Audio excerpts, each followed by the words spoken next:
agents, open these gates right now. We have detention orders for individuals on this campus. I need to see signed judicial warrants before anyone enters this facility. This is federal enforcement. Warrants don't apply here. Open up. There are dozens of children behind these doors. Show me the warrant. You're really going to stand there and play guardian for these people? Move your...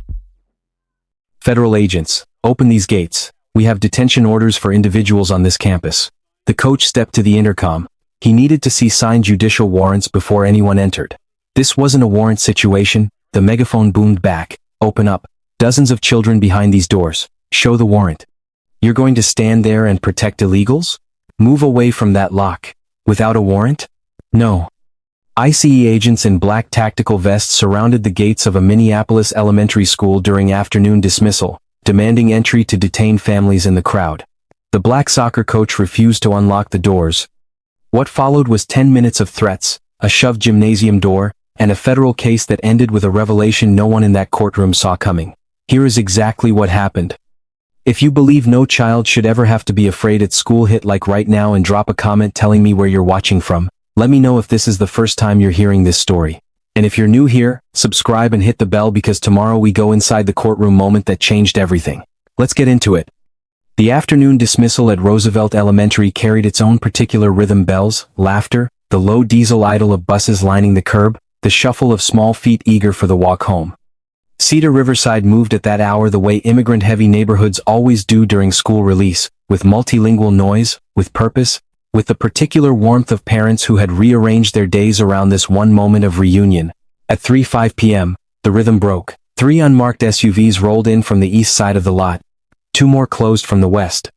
They moved with coordinated precision, no sirens, no markings, no hesitation, cutting off the main gate and sealing the secondary exits before a single parent could register what was happening. Orange road cones hit the pavement in practice sequence. Agents in black tactical vests spilled out, hands hovering near their belts, stances locked into the rehearsed alertness of a unit that had run this operation before. The schoolyard stilled. Children who had been mid-sentence clutched their backpacks and went quiet. Parents froze at the curb. The laughter didn't fade so much as it was swallowed, absorbed into a silence that had no precedent in the ordinary life of an after-school pickup. Coach Marcus Webb had been running dismissal from the southeast corner of the yard when the vehicles arrived. 18 years of free after-school soccer programs in this neighborhood had trained in him a particular kind of perception, the ability to read a scene the way a man does when his decisions have always carried the weight of other people's children. He tracked the SUVs without breaking stride, finished directing a cluster of kids toward their waiting parents, and moved with quiet urgency toward the intercom station near the main building entrance. He had seen enough to know what this was, and he had enough training to know exactly what came next. The megaphone crackled to life across the schoolyard. Federal agents from Immigration and Customs Enforcement. Immediate access required. Intelligence confirmed the presence of undocumented individuals on the premises. Lawful detention orders were in effect. The coach was directed to unlock the gates without delay. 310-2 number. Webb's hand found the intercom. His response came without hesitation, without elevation of voice, the tone of a man who had spent nearly 2 decades holding the line against panic in rooms full of frightened children. He announced a safety drill over the building's internal system, his voice reaching every classroom and hallway in the building with the calm authority of standard lockdown protocol. Staff moved immediately. Dozens of children, many from mixed-status families who understood that particular kind of fear without needing it explained, were directed with quiet efficiency into the gymnasium. Doors locked. The room sealed. Webb positioned himself at the gym entrance and returned to the intercom. Signed judicial warrants would be required before any armed personnel entered the building. Dozens of children were in his care. That was not negotiable. The lead agent, tall, 14 years in enforcement, a man whose posture broadcast an expectation of immediate compliance, did not receive that answer as final. He stepped closer to the gate and raised the megaphone again. This was not a warrant situation, he insisted. His authority superseded the request. Delay constituted obstruction. The coach was advised to reconsider immediately. The intercom held firm. Dozens of children. No warrant. No entry. The agents fanned out. Fists connected with gymnasium doors. Palms slapped windows. Voices layered on top of each other until the perimeter rang with a kind of controlled aggression designed to overwhelm, the tactical equivalent of turning up the pressure until something gave.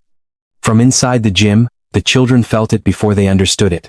Small bodies went rigid in rows. A girl near the back wall pressed herself against the brick and recoiled. Whimpers rose, thin and seeking, threading through the echo of the external noise. Webb did not move from the door. His hands remained near the master lock. His mind ran the calculation that had been running since the SUVs arrived: dozens of children, 0 warrants, 1 lock between the two. He kept his voice level in each intercom exchange, protocol-driven and without deviation. Produce the warrant and the conversation changes.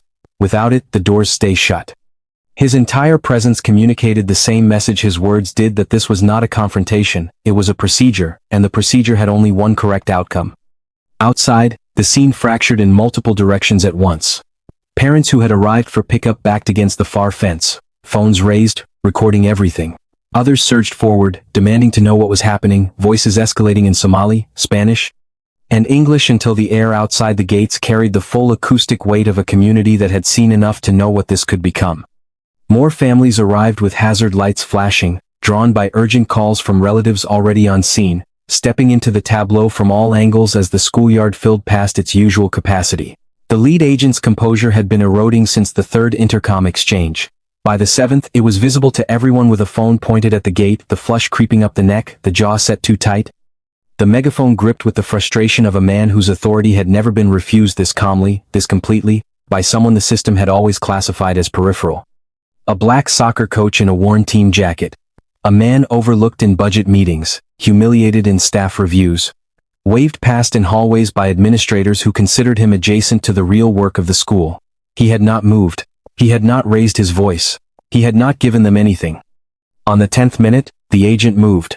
He crossed the distance to the gym entrance in 3 strides and drove his shoulder into the door with the full force of someone who had run out of patience for procedure. The frame shuddered. The impact rang through the gymnasium like a thunderclap, sudden, physical, undeniable. Webb was jarred back a step, catching himself against the wall. Inside the gym, the scream that followed was not one voice. It was every child at once, the compressed dread of small souls who had held themselves together through 10 minutes of incomprehensible adult tension, releasing all of it in a single collective surge. The sound tore through the vents and across the yard and into every recording device pointed at that building.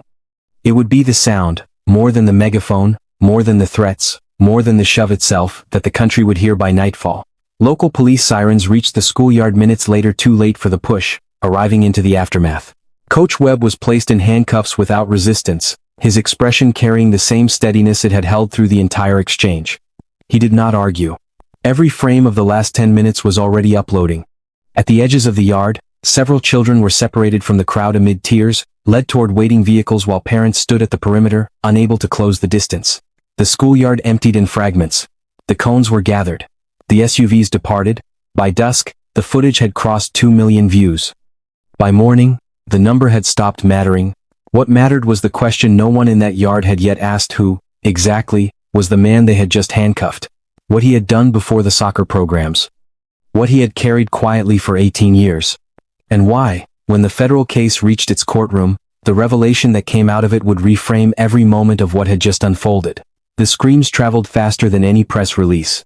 By 6 p.m., the clip of the gym door shuttering on its frame had been shared across a dozen platforms simultaneously, raw phone footage. Shaky but clear. The collective cry of children underneath it like a frequency that bypassed reason and went straight to something older. By 8 p.m., news desks in the Twin Cities were running it on loop.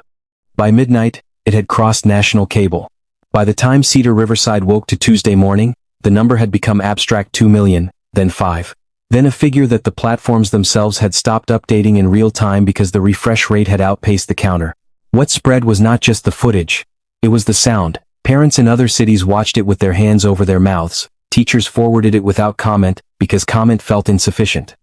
Community organizers in South Minneapolis, in Chicago's Pilsen neighborhood, in the Somali diaspora communities of Columbus and Seattle, shared it with the particular urgency of people who recognized the texture of the fear in it, not as spectacle, but as memory.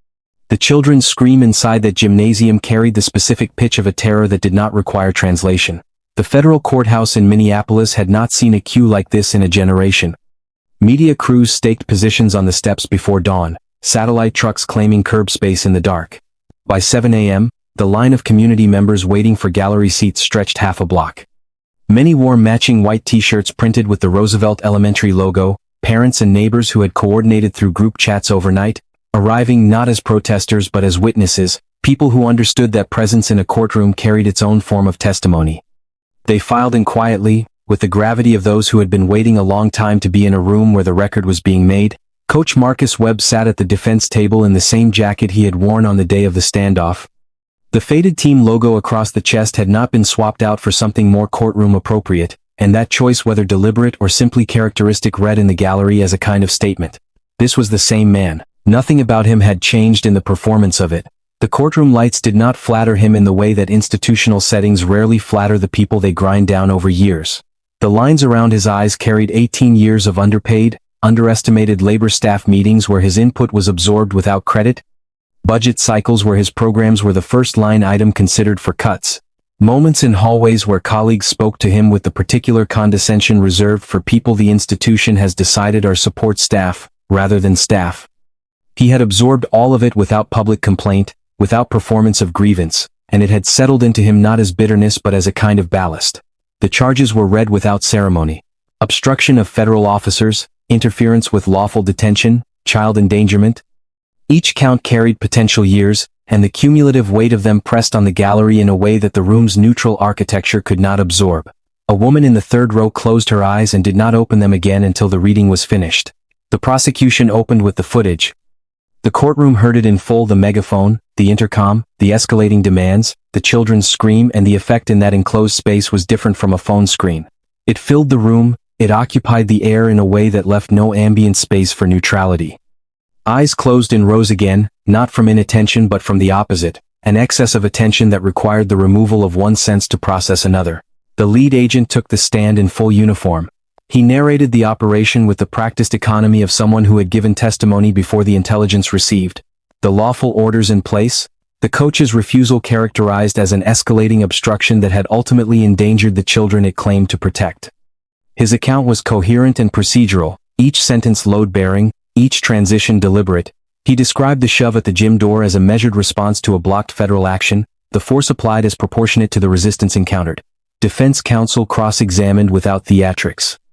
She worked through the record methodically, pausing at each gap until the gap was visible to the entire room. No judicial warrant, confirmed. No physical threat from the coach at any point, confirmed.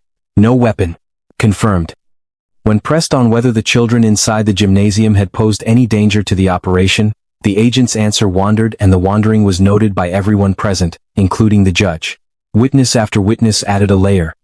A parent described her 7-year-old son's behavior in the weeks following the incident, the refusal to enter the school gymnasium for the fall assembly, the nightmares that arrived without warning and left him sitting upright in the dark, the way he had started flinching at the sound of vehicles pulling fast into parking lots.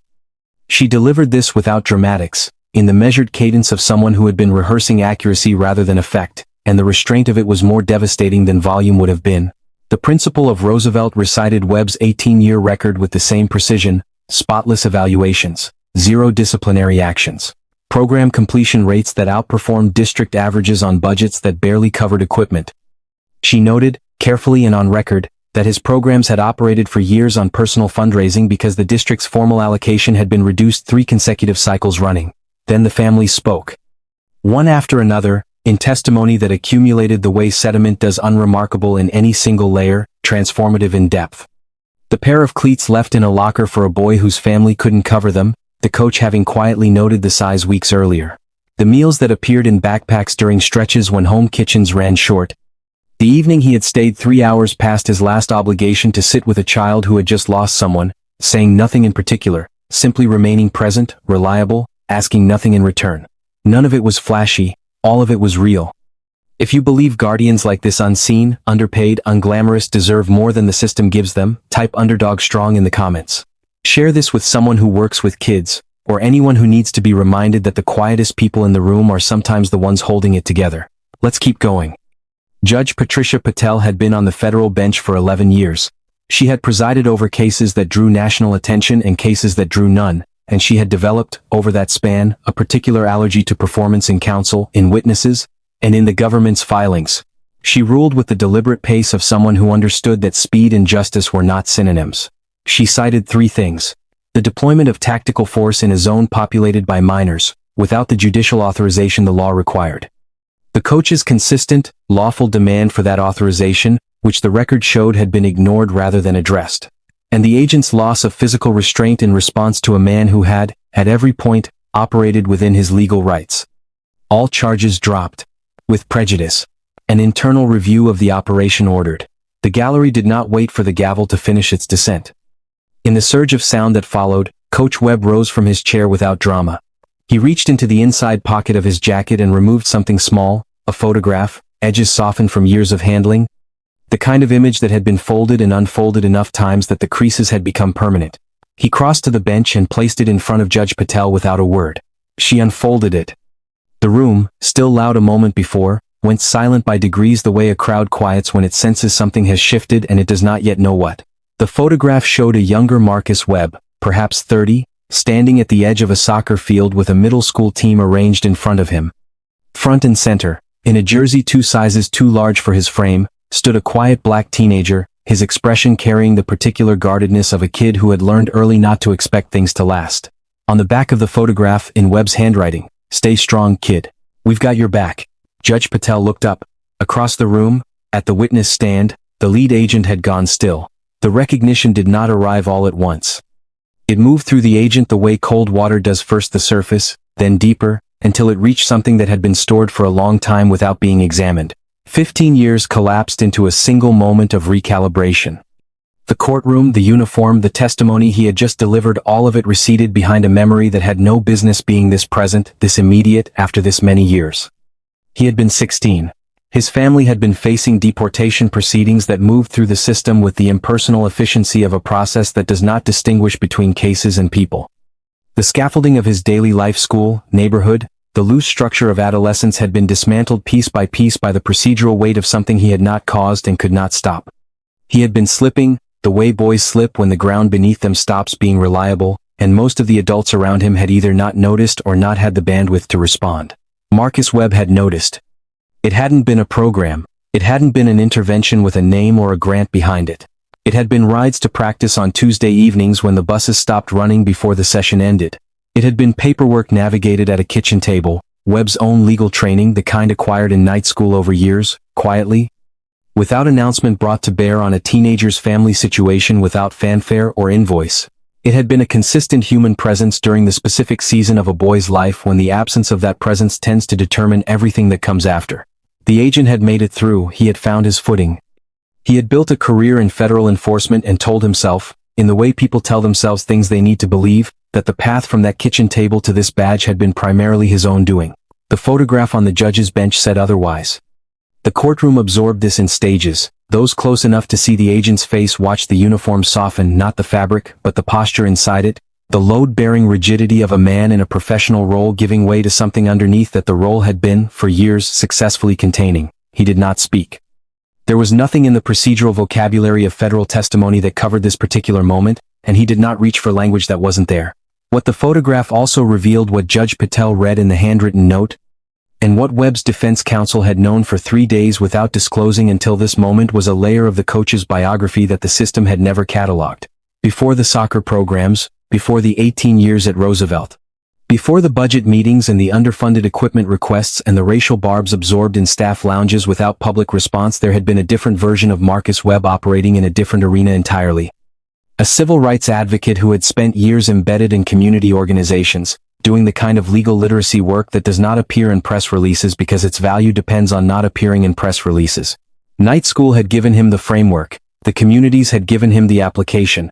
He had turned down firm offers twice, positions with salaries that would have removed him from the financial precarity he'd inhabited for most of his adult life because the work that needed doing was not the work those firms were equipped to fund. The safety drills at Roosevelt had not been improvised.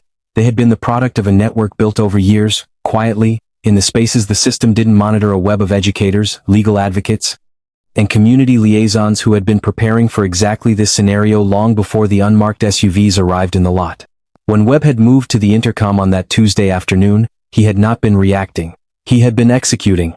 The courtroom understood this slowly, then all at once. The silence broke into something that federal courtrooms almost never contain, not applause exactly, but its emotional equivalent. The release of a room that had been holding its breath through 2 days of testimony, and had finally received the exhale it had been building toward. There were tears in the gallery, the unguarded kind that arrive when vindication and grief arrive simultaneously, when a story resolves in a way that is satisfying and indicting in equal measure. One spurtation of his one and two. A woman in a white Roosevelt t-shirt pressed both hands to her face. A man beside her put an arm around her shoulders and did not remove it. Judge Patel set the photograph down with care. By the time the gallery emptied into the Minneapolis afternoon, the footage of Webb placing that photograph on the bench had already joined the original clips in circulation. Within 48 hours, the combined view count across platforms had reached a number that the original 2 million made look preliminary.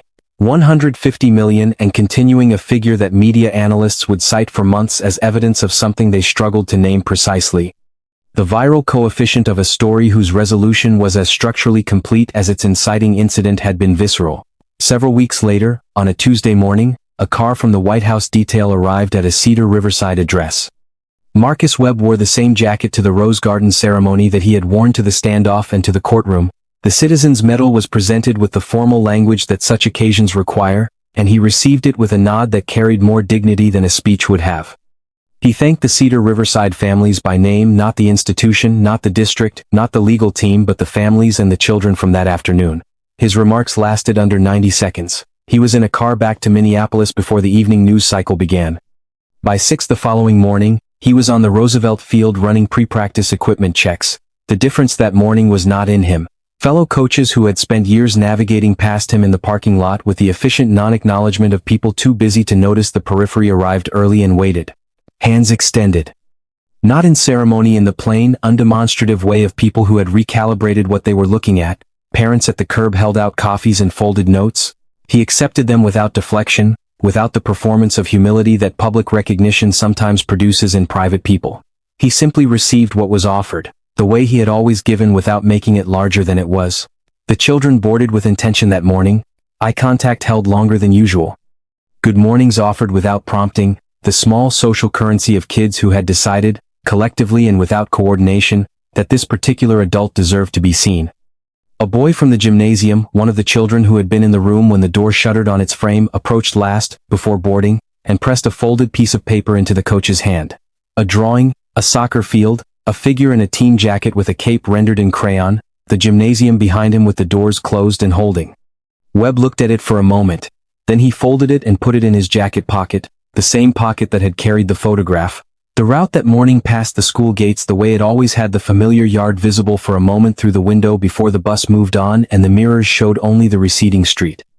The children settled into their morning worlds, the bus filling with the noise of games and half-finished stories and the small negotiations of shared space. Webb watched the road ahead. What the day did not contain was any formal accounting of what he had quietly done over 18 years. The rosters reshuffled to separate a bully from his target before the target knew what was happening. The phone calls placed to social services that resulted in interventions for children in situations they hadn't disclosed to anyone else. The mornings he had been the first stable adult presence for kids arriving from homes that had stopped being stable, asking nothing of them, offering only the reliable structure of showing up. None of it had been visible from the outside. All of it had been the point. He locked up at the end of the day the way he always did, methodical, unhurried, one system at a time.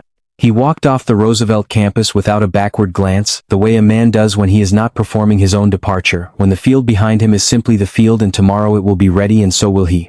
The world had found him. He had not moved toward it. And in the stillness of a man who had spent 2 decades doing the work because the work needed doing, in the quiet of a door that had held when everything outside it was designed to make it open, was the whole of the story. Not the medal, not the views, not the courtroom revelation or the viral clip or the satellite trucks on the courthouse steps. The door. And the hand that stayed on the lock.